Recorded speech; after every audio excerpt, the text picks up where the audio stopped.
Daig pa ni Camila ang zombie na naglalakad. Wala siya sarili at talaga namang napakabigat ng dibdib niya. Tama nga si Jason. Wala ng Pilipina si Jovito. Nasa ibang bansa ito kasama si Lolo Axus. Yun ang sabi ng isa sa tauhan ng asawa niya. Matuli na 2 linggo ang lumipas. Nag-alala na ang nanay niya sa kanya dahil hindi na siya halos natutulog at kumakain. Madalas siyang maabutan nitong umiiyak. Sinubukan naman niya na maging matatag. Sinubukan niya nakalimutan si Jovito, pero hindi niya magawa. Hinahanap-hanap to ng puso at isip niya. Siya si Camila de la Torre, kahit na masaktan siya ng paulit-ulit at itulak pala yun ni Jovito, ay hindi siya magpapatinag. Kung inaakala nito na bibigay siya ng ganun-ganun lang, pues mali ito. Ginitian niya ng matamis ang lalaking kaharap. Pedro, nakakahiya naman at nagabala ka pa. Pero salamat dito sa mga bulaklak ha. Ang generous mo naman. Para sa'yo, kahit bulaklak sa buong mundo, kaya kong ibigay sa'yo. Menuestra pa nito ang kamay na animoy paikot na akala mo ay tumutula lang. Nalukot ang mukha nito nang maalala ang pangalang tinawag niya rito. Camila, baby. Sabi ko naman sa'yo, call me Pete. Hindi ba? Hindi ko gustong pangalan na Pedro dahil hindi bagay sa kagapuhan ko. Reklamo nito. Akala mo naman talaga gwapo. Ani ng kapatid niya na nakaupo sa tabi nilang mesa. Nalukot ang mukha niya. Ano na naman ang ginagawa dito ng kapatid niya? Sa tuwing may date na lang sila ay lagi itong nakasunod. Pa-disguise pa ito pero nakikilala rin naman niya. Paano ay nagsuot lang ito ng kapa at shades? Isip bata? 1 linggo na siyang nakikipag-date pero hindi dahil yon sa gusto niyang kalimutan si Jovito. Hindi lingid sa kaalaman niya na merong mata sa paligid ang asawa niya. Kaya alam nitong mga ginagawa niya. Gusto niyang malaman kung anong gagawin nito sa oras na malaman nitong nakikipag-date na siya sa iba ngayon. Panay ang tawa niya habang kausap si Pedro. Sa tuwing mapapatingin ang kapatid niya sa pwesto niya ay pinandidilatan niya ito ng mata. Jason, kailan ka ba titigil sa kakabuntot sa akin? Matanda na ako't hindi bata, saka akong ate sa ating dalawa. Kung makabantay ka naman parang may mangyayari sa akin na masama. Namumutlang kumamot sa ulo. Sa'yo wala, pero sa akin meron. Ate, nagkamali kasi ako ng sinabi. Hindi pala sa ibang bansa. Jason, hindi ba't sinabi ko sa'yo na ilagay mo sa laundry basket ang hinubad mo? Sa tuwing magpapalit ka, ikaw talagang bata ka. Napakaburara mo. Umalingaw-ngaw ang malakas na boses ng nanay niya sa buong bahay nila. Aray tita! Reklamo nito nang pingutin ito ng nanay. Sumilay ang masayang ngiti sa labi niya. Para na talaga silang isang normal na pamilya, malayo sa madilim at magulong mundo. Oo, masaya siya rito pero hinahanap-hanap niyang isang tao, ang asawa niya. Ano? Makikipagkita ka na naman sa Pedrong yon? Sabihin mo nga ate, may gusto ka na ba sa lalaking yon? Namumutlang tanong ni Jason sa kanya, halatang takot at kinakabahan. Isipin mo na kung anong gusto mong isipin, okay? Gumisi siyang nakakaloko. Bakit sasabihin mo ba yon sa taong nagutos sa'yo na bantayan ako? May hinala siya na isa ito sa inutusan ni Jovito na bantayan siya.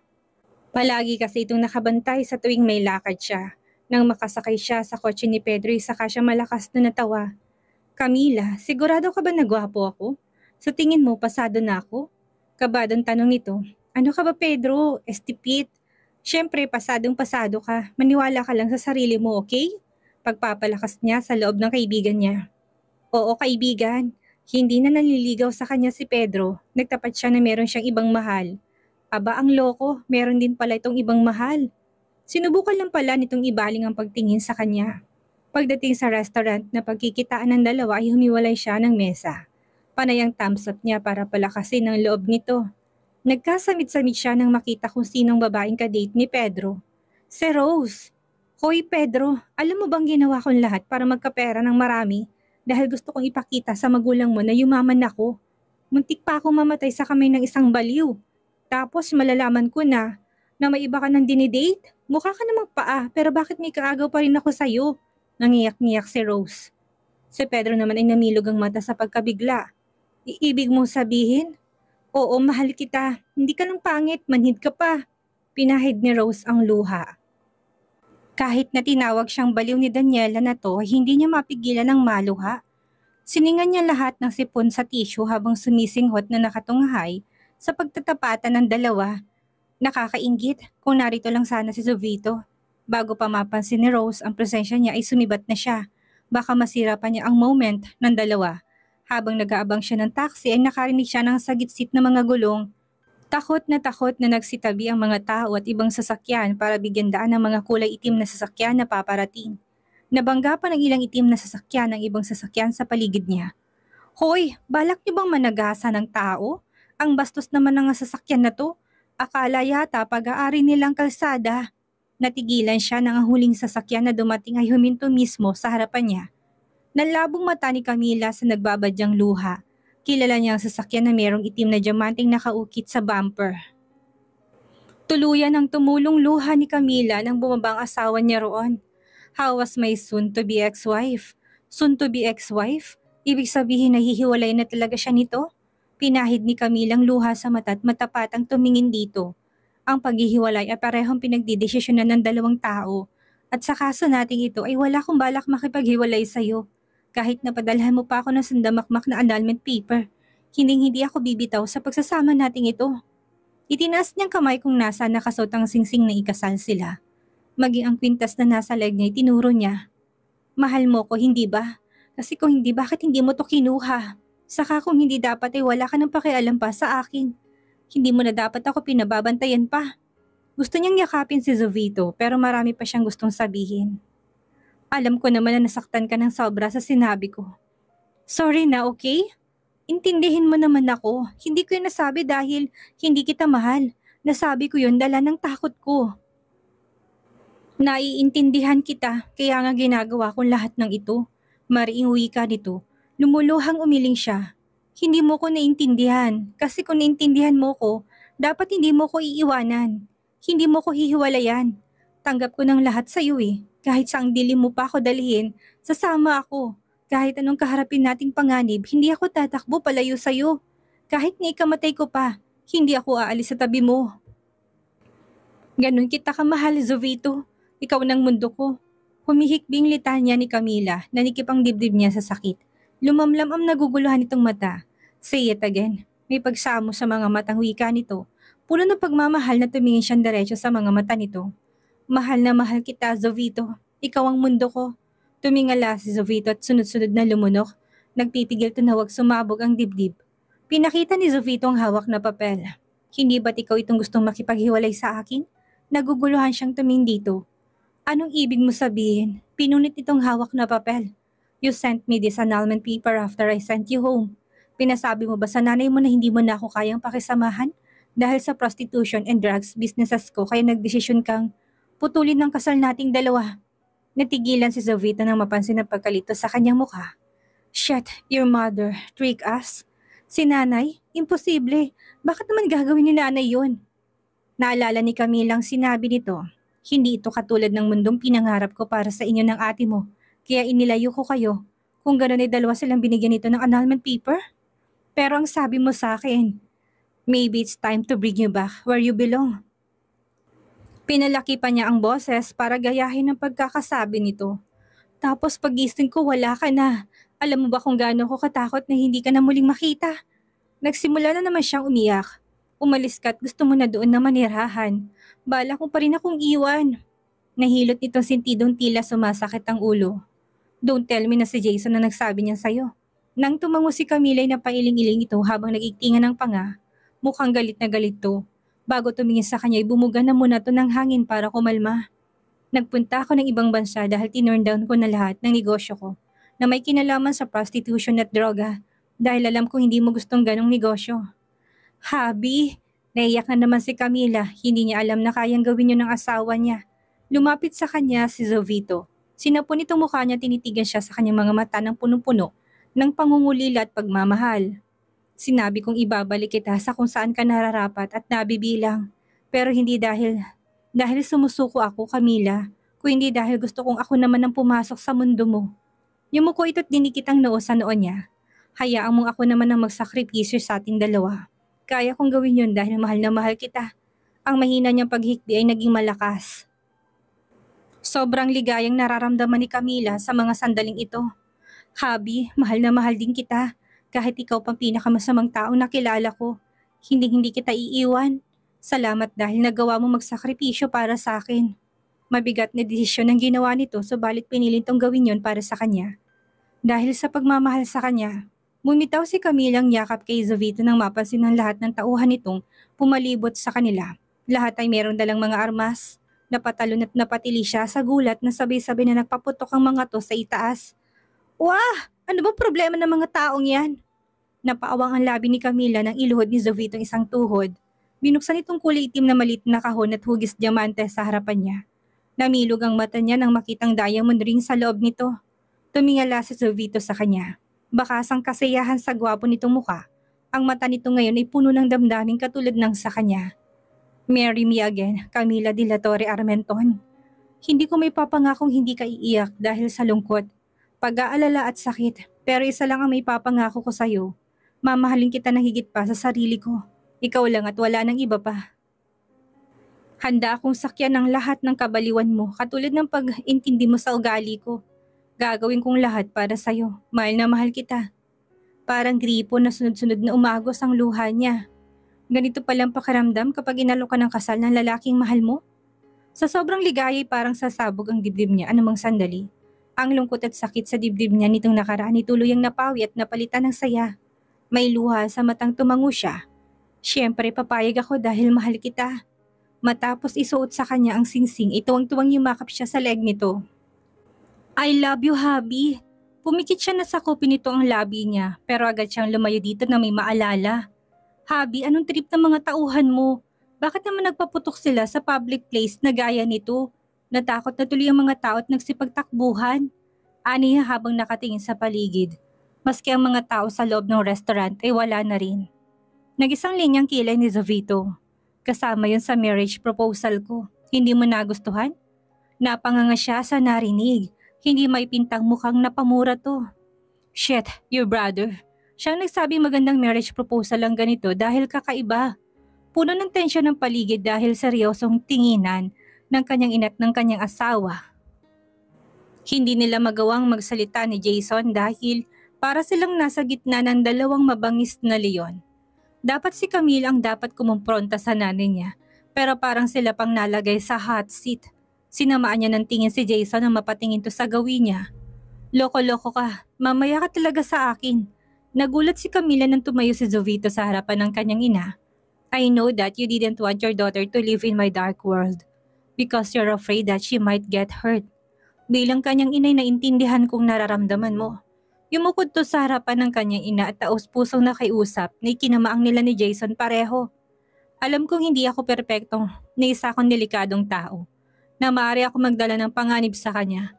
But believe me, Mrs. Armenton, I will do everything to protect her. Kaya nakikiusap ako. Pagkatiwalaan mo ko para alagaan at mahalin ang iyong anak. Mahabang litanya ng asawa niya. Wala yatang katapusan ng luha sa kanyang mata. Panay ang tulo nito sa sobrang saya. Hanggang ngayon ay nabibigla pa rin siya sa kayang gawin ni Jovito para lamang sa kanya. Malayo to sa lalaking una niyang nakilala. Patawarin niyo ako sa ginawa ko, panimula ng kanyang ina. Gusto ko lang naman na ilayo sa kapahamakan ng aking anak. Bilang ina hindi ko gustong magdusa siya at maranasan ang naranasan ko. Mula sa kanyang ama at madilim na mundong kinasadlakan ko. Nanubig ang mata ng ginang. Natatakot lang ako. Hindi ko nakakayanin pa na mawala ng anak ko sakali na mapahamak man siya. Natakot ako na baka katulad ng kanyang ama ay hindi mo siya magawang mahalin ng tama. Nay, wala siyang makapanggalit sa dibdib dahil sa ginawa nito. Alam niyang labis lang siyang mahal ng nanay niya kaya naintindihan niya kung bakit nito yon nagawa. Nung una nagalit si Camila dito sa pag-aakalang iniwan nito sila ng ate niya. Saka lamang niya nalaman na hindi sila nito iniwan. Sa pilitan pala itong dinala ng kanyang ama at para protektahan siya ay hindi siya nito kinausap sa event ng mafia. Kahit na labis na nangungulila to sa kanya. Bumuhos ang luha nito. Kailanman hindi ko ninais na mapasama ang mga anak ko. Ginawa kong lahat para mailayo sila sa magulot delikadong mundo. Dahil alam ko na yun ang nararapat na gawin na isang inang walang hinangad kung hindi maging ligtas sila. Ngumiti ang nanay niya, ngiting tunay na ngiting abot sa mata. Akala ko'y katulad ka ni Marlon, pero hindi pala. Nagpapasalamat ako dahil nakatagpo ang aking anak ng lalaki na kaya siyang mahalin ng tama. Lalong bumuhos ang luha nito. Pinagkakatiwala ko na sa iyo ang aking anak, Jovito. Hiling ko na sana huwag mo siyang sasaktan. Mahalin mo siya at huwag pababayaan. Kaligayahan yung hangad ko para sa inyong dalawa. Tila nakahinga naman si Jovito sa narinig. Maraming salamat, Mrs. R. Pinutol to ng nanay. Tawagin mo kong Nanay Jovito. Bilang asawa ng aking anak ay ituring mo na rin akong iyong ina. Katulad ni Camila at Jason ay ituturing na rin kitang anak. Salamat po, Nay. Pareho silang emosyonal na yumakap sa isa't isa. Wala na siyang mahihiling pa ngayon. Puno ng kaligayahan ang puso niya. O siya, maiwan ko na kayo dahil may lakad pa ako. Paalam ng kanyang ina. Teka tita naman, huwag mo kong iwan dito. Ilang beses na palunok si Jason nang panikitan niya ito ng mata. Tagaktak din ng pawis nito dahil sa takot kay Jovito na ngayon ay nakatingin dito sang seryoso. Wala ka naman sigurong ibaw na ko ng buhay, bayaw. Tinakpan ni Camila ang bibig para pigilan ng matawa. Paano isobra itong namumutla? Halos maligo na rin to sa pawis. Ganito yata talagang epekto ng asawa niya kahit kanino. Ginawa at sinunod ko lang naman ang mga sinabi ni Tita Elsa sa akin dahil kahit ako ay ayaw maranasan ng kapatid kong naranasan niya. Nakita ko kung paano siya tratuhin ni Dad. At aaminin ko na natakot-takot nilukob ng pag-alalang dibdib ko. Kahit takot ako sa kaharap ay nagawang tumayo ng tuwid ni Jason. Para ipakita na wala siyang pinagsisisihan. Kahit na hindi pa nagtatagal ang pinagsamahan namin ni Ate at Tita Elsa. Para sa akin ay napakahalaga nila. Para sa akin ay pamilya ko sila kaya hindi mo maiaalis sa akin ang mag-alala. Para sa kanila. Salamat sa pag-aalala mo sa asawa ko, Jason. May sinseridad sa boses na saad ni Jovito. Hindi ako galit sa ginawa niyo dahil naintindihan ko kayo. Pareho silang napalunok ni Jason nang dumilim ang mukha ni Jovito. Ang ikinagagalit ko ngayon, mali ay ang paraan ng pagturo mo sa akin kung paano ako magpropose sa asawa ko. Shit, muntik na malaglag ang panga niya sa narinig. Yun lang ang kinagagalit nito? Tinaas niya ang kamay kung saan nakasuot ang diamond ring. Nagustuhan ko naman. Nagulat lang ako kasi naman parang sa gyera ang sabak niyo. May paputok-putok pa kayong nalalaman. Ibig ko sabihin, I love it talaga. Bawi ni Camila agad nang makitang lalong hindi may pinta ang mukha ng asawa niya. That proposal was important to me, wife. Nag-iwas ang tingin si Jovitong tila nahihiya. I want to make it special. Nagbanggit kasi sa akin ni Mommy noon na gusto ng mga babaeng inaalok sila ng kasal sa romantic at masayang paraan. I'm sorry because I'm not that kind of person. Pero sinubukan ko naman. Pinaningkitan nitong muli ng mata si Jason. Pero itong kapatid mo, sinirang diskarte ko. Teka, bakit ako sinisisi mo? Pareho lang naman tayong walang alam sa romantic proposal ah. Magpasalamat ka pa nga at pinayuhan pa kita ng maganda at unique na paraan. Anong magpasalamat? Gusto mo tirisin kita? Ate oo. Titirisin daw ang bunso mong kapatid. Hindi niya mapigilan ng mapangiti. Sino mag-aakala ng isang Jovito de la Cuesta ay hihingin ng tulong sa iba para mapasaya siya? Ang sweet talaga ng habi niya. Ate, hiwalayan mo na yan. Masyadong mainitin ang ulo. What? Dumagungdong ang boses ni Jovito. Anong hiwalayan? Gusto mo na bang mamatay? Napailing-iling na lang si Camila habang nagtatalo ang dalawa. Kanina nagagawa pa niyang ngumiti pero ngayon ay parang sumasakit ng tenga niya sa dalawang ito. Namewang siya sa harapan ng dalawa. Kapag hindi kayo dalawa tumigil ay akong papatay sa inyo. Para siyang prinsesa na nagpaikot-ikot sa harapan ng malaking salamin habang suot ang puting wedding dress na susuotin niya sa nalalapit nilang kasal ni Jovito. Napakaganda mo anak. Siguradong matutuwa ang ate Emma mong makita ka kung nabubuhay lamang siya. Medyo emotional na wika ng nanay niya na naluluha. Tama ka, Nay. Siguradong matutuwa siya para sa akin. Bigla tuloy siyang nakaramdam ng lungkot nang maalalang ate niya. Hanggang ngayon, hindi pa rin sila sanay na wala na ito. Parang kailan lang ay masaya pa silang nagpaplano para sa paglabas ng anak nito. Madalas nilang dalawin si Baby Ashton sa bahay ni Luis. Ang matalik na kaibigan ng asawa niya. Ito palang ama ni Ashton at hindi ang ex ng ate niya na ang nag-iwan dito. Hindi niya alam kung paano nangyari yon dahil hindi naman nilinaw ng ate niya kung sinong ama ng anak nito. Wala naman itong naging nobyo, maliban sa mayamang pangit na ex nito. Kaya ayun, akala niya itong ama ni Ashton. Ate, mukha ka ng tao, naka-thumbs up pa na sabi ni Jason. Sinasabi mo ngayon lang ako nagmukhang tao? Kung hindi lang mahabang suot niya at mabigat, baka nabato na niya ang suot na heels dito. Palagi na lang siya nitong inaasar. Jason, tigilan mo na ng pang-aasar sa ate mo. Kaya hindi ka nagkakanobya eh. Masyado ka mapang-asar. Kampi sa kanya ni Aling Matilda. Siya nga naman, sang-ayon ni Miss Tatiana habang nananalamin at inaayos ang kilay. Walang nagawa si Jason. Kung hindi ang manahimik dahil kapag sumagot pa siya at siguradong pagtutulungan to ng dalawang matanda. Si Miss Tatiana naging madaldal na simula nang makasama si Aling Matilda. May sarili na ngang mundo ang dalawa.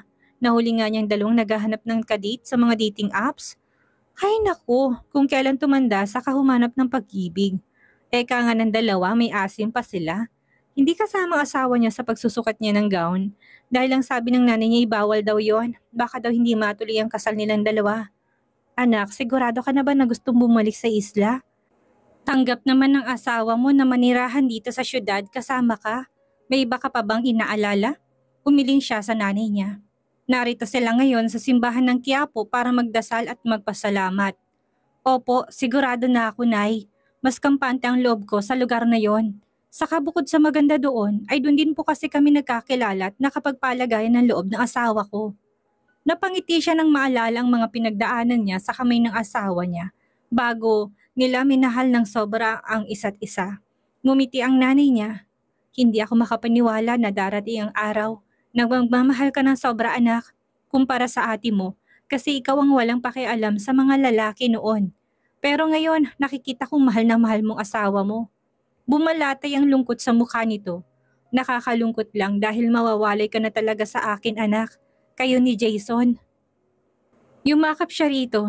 Nay, hindi mo kailangang malungkot. Pwede mo naman akong dalawin anong oras mo man gustuhin. Ikaw madadalaw ko, pero si Jason hindi. Ang batang yun kasi, bakit sa Amerika pa gustong mag-aral? Hindi pa naman ako sanay na walang maingay na batang yun sa bahay.